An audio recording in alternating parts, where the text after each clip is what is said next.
سے کچھ پرسش نہیں ہوگی، اور تم سے نہ تو یہودی کبھی خوش ہوں گے اور نہ عیسائی، یہاں تک کہ ان کے مذہب کی پیروی اختیار کر لو۔ ان سے کہہ دو کہ اللہ کی ہدایت یعنی دین اسلام ہی ہدایت ہے،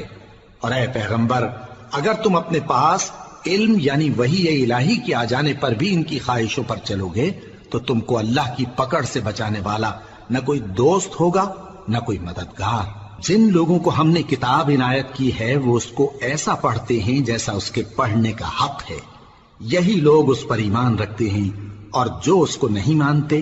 وہی خسارہ پانے والے ہیں۔ اے بنی اسرائیل،